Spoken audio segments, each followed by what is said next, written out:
আজি যেহেতু লোকসভা ইলেকশনৰ ফলাফল ঘোষণা কৰিব, সব বন্ধুসকল আপোনালোকে সেই ফলাফলখন আপোনালোকে লাইভ কেনেকৈ চাব আৰু কোনটা ৱেবছাইটৰ জৰিয়তে চাব পাৰিব, আমি এই ভিডিঅ'টোৰ জৰিয়তে আপোনালোকৰ সম্পূৰ্ণ ডিটেইলছ আপোনালোকৰ কোনটো লাইভ চালে আপোনালোকৰ সুবিধা হ'ব, আমি সকলোকেইটা ডিটেইলছ এই ভিডিঅ'ত আপোনালোকে চাব পাৰিব।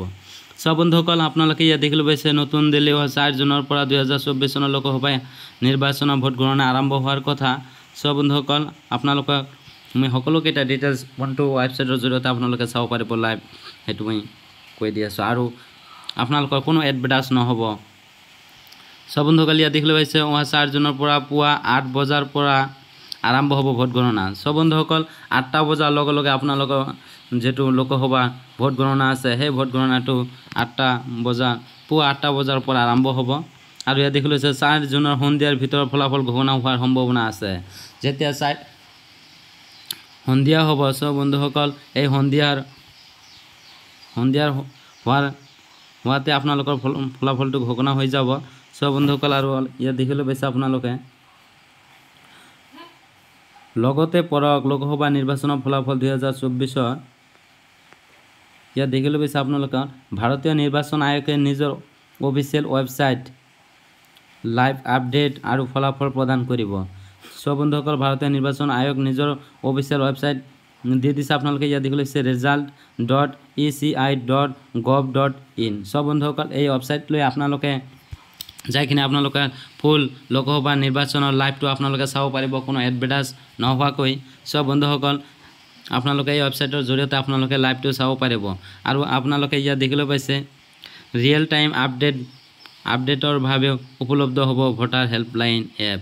সব বন্ধুসকল আপোনালোকৰ যেটো ভোটাৰ হেল্পলাইন এপছ আছে সেই এপছৰ জৰিয়তে আপোনালোকে ৰিয়েল টাইমটো আপোনালোকে চাব পাৰিব কেতিয়াৰ পৰা ষ্টাৰ্ট হ'ব। সব বন্ধুসকল আৰু ইয়াত দেখিবলৈ পাইছে ডাঙৰ নিউজ চেনেলসমূহে পুৱাৰ পৰাই লাইভ ট্ৰেণ্ড প্ৰচাৰ আৰম্ভ কৰিব। সব বন্ধুসকল যেটো ডাঙৰ চেনেল আছে সেই চেনেলৰ পৰা আপোনালোকে লাইভটো চাব পাৰিব আৰু কিছুমানে নিজৰ ইউটিউব চেনেল আৰু সোশ্যাল মিডিয়াত প্লেটফৰ্মত ফলাফল লাইভ ষ্ট্ৰীম কৰিব। সব বন্ধুসকল আপোনালোকৰ যেটো ডাঙৰ ইউটিউব চেনেল আছে সেই চেনেলত আপোনালোকে লাইভটো চাব পাৰিব।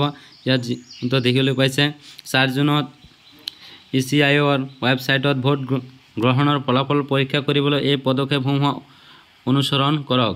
সব বন্ধুসকল ইয়াত দেখিবলৈ পাইছে আকৌ অফিচিয়েল ৱেবছাইট চাওক ভাৰতীয় নিৰ্বাচন আয়োগৰ অফিচিয়েল ৱেবছাইট ইয়াত দেখিবলৈ পাইছে result.eci.gov.in লৈ যাওক। সব বন্ধুসকল এই ৱেবছাইট লৈ আপোনালোকে লাইভ প্ৰচেছ চাব পাৰিব। ইয়াত দেখিবলৈ পাইছে সাধাৰণ নিৰ্বাচন ফলাফল ক্লিক কৰক ৱেবছাইটৰ সাধাৰণ নিৰ্বাচনৰ ফলাফল বিকল্প ক্লিক কৰক আপোনালোকৰ ৰাজ্য নিৰ্বাচন কৰক সমষ্টি ভিত্তিক ফলাফল চাবলৈ উপলব্ধ বিকল্পসমূহৰ পৰা আপোনাৰ ৰাজ্য বাছাওক। সব বন্ধুসকল আৰু ইয়াত কি কৈছে আপোনালোকে পঢ়ি চাব পাৰে সমষ্টিৰ ফলাফল চাওক ফলাফল আহিবলৈ আৰম্ভ কৰিলেই আগশাৰীৰ আৰু পিছপৰা প্ৰাৰ্থী লগতে সমষ্টি ভিত্তিক বিজয়সকলক মৰ্যাদা প্ৰদান হ'ব। আৰু ইয়াত কি কৈছে আপোনালোকে ইয়াৰ উপৰিও এণ্ড্ৰইড আৰু iOS দুয়োটা ডিভাইচৰ বাবে উপলব্ধ ভোটাৰ হেল্পলাইনৰ ওপৰৰ সহায়ত ফলাফল পৰীক্ষা কৰিব পৰা যায়। গুগল প্লে বা এপল ষ্ট'ৰৰ পৰা এই এপটো ডাউনলোড কৰিব পাৰিব আৰু ব্যৱহাৰকাৰীয়ে সমষ্ট বা ৰাজ্য অনুসৰি ফলাফল ফিল্টাৰ কৰি বিজয়ী অগ্ৰগতি বা পিছপৰা প্ৰাৰ্থীৰ বিশেষ চাব পাৰে। সব বন্ধুসকল আপোনালোকে এইটো নিশ্চয় বুজি পালে আপোনালোকে কোনটো ৱেবছাইটৰ জৰিয়তে আপোনালোকে লাইভটো চাব পাৰিব কোনো এডভাৰটাইজ নোহোৱাকৈ। সব বন্ধুসকল এনেধৰণৰ গুৰুত্বপূৰ্ণ ভিডিঅ' চোৱাৰ আগে পোৱাৰ কাৰণে মোৰ চেনেলটো ছাবস্ক্ৰাইব কৰি লওক। Thank U.